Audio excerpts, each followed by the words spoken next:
सुनिए कहानी सर जी की ज़ुबानी। स्वागत है आपका मेरे YouTube चैनल पर। आज एक कहानी आपके लिए फिर से।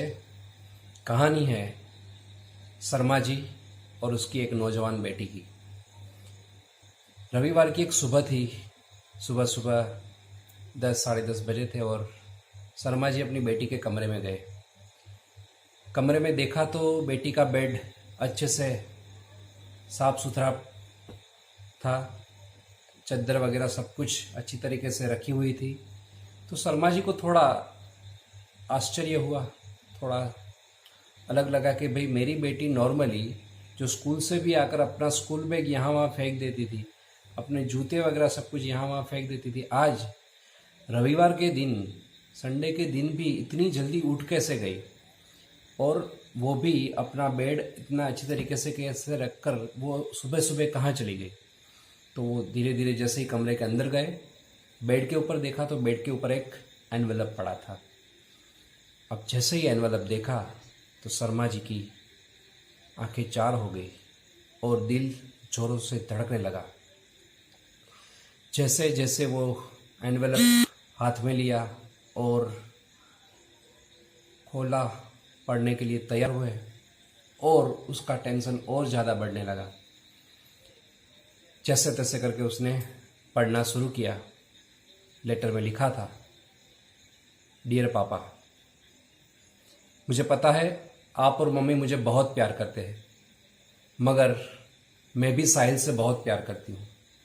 मुझे पता है कि आप और मम्मी मेरे इस रिलेशन को कभी भी एक्सेप्ट नहीं करते, इसीलिए मैंने ये निर्णय लिया है कि मैं ये घर छोड़कर जा रही हूँ। साहिल वैसे तो बहुत बड़ा नहीं है, सिर्फ 31 साल का लड़का है, मगर वो बहुत ही मॉडर्न है। उसने टैटूज भी कराए, रिंग भी पहनता है और मेरे ग्रुप में सबसे ज़्यादा फेमस है वो।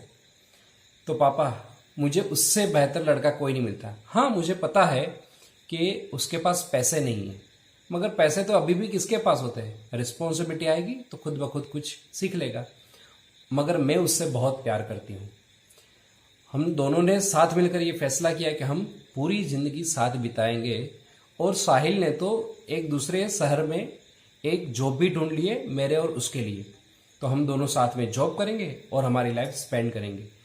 और साहिल ने तो मुझे थोड़ी बहुत नशे की आदत, जो नुकसान नहीं करता ऐसा नशा भी करवाता है। तो साहिल बहुत अच्छा है और मुझे बहुत प्यार करता है, मुझे बहुत समझता है। तो मुझे पता है कि आपको ये बात अच्छी नहीं लगेगी, आपको बहुत बुरा भी लग रहा हो, मगर आपने ही तो सिखाया है पापा कि जब भी आपका दिल जो कुछ भी कहे वो करना चाहिए। ऐसी ऐसी बातें सुनकर शर्मा जी का दिल बैठ गया। आंखों से आंसू की नदियां बहने लगी। पूरा जो लेटर था वो आंसुओं से भीग गया था। फिर भी हिम्मत करके और आगे बढ़ा। पापा, मुझे पता है कि आपको भी नहीं अच्छा लग रहा होगा और माँ भी मुझ पर गुस्सा होगी।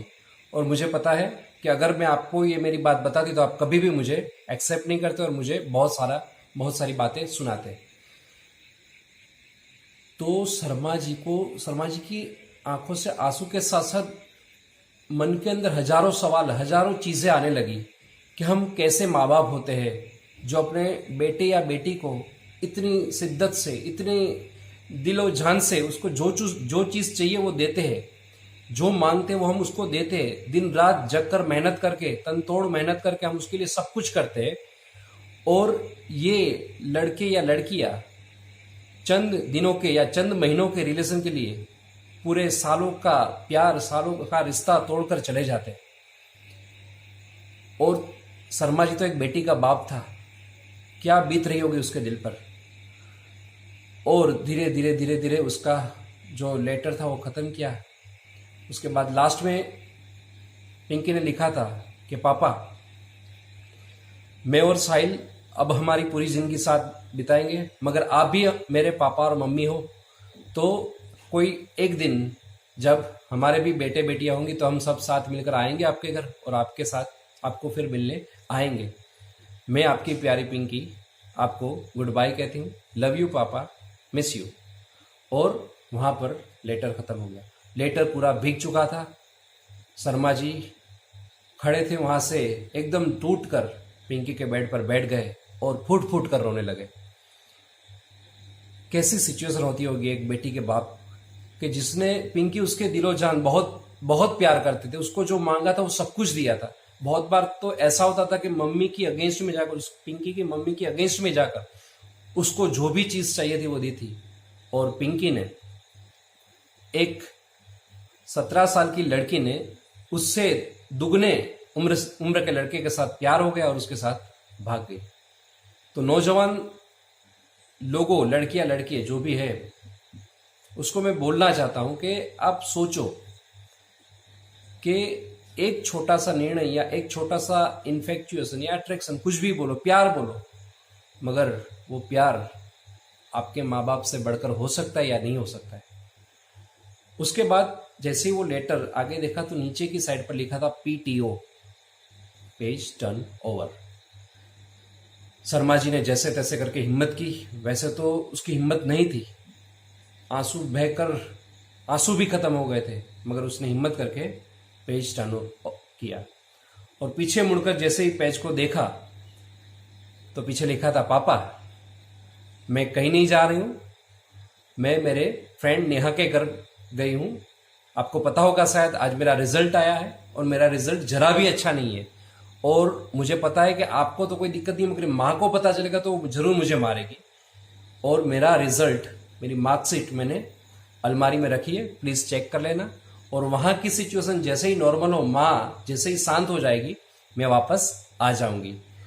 प्लीज पापा सब कुछ हैंडल कर लेना। मुझे पता है कि आगे का लेटर पढ़कर आपको बहुत गुस्सा आया होगा, मुझे मारने का मन भी किया होगा, मगर क्या करती पापा, आपको भी पता चले कि मेरे रिजल्ट से ज्यादा मैं जरूरी हूं।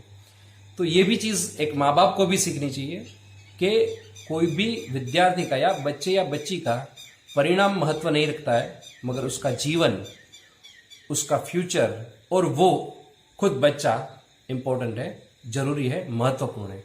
तो माँ बाप भी समझिए और बच्चे भी समझिए कि कोई भी निर्णय लेने से पहले या कोई भी एक्शन करने से पहले 2 बार सोचिए। दोनों जरूरी है, माँ बाप भी जरूरी है और बेटे या बेटी भी जरूरी है। कहानी पसंद आई हो तो लाइक कीजिएगा। नमस्कार, थैंक यू।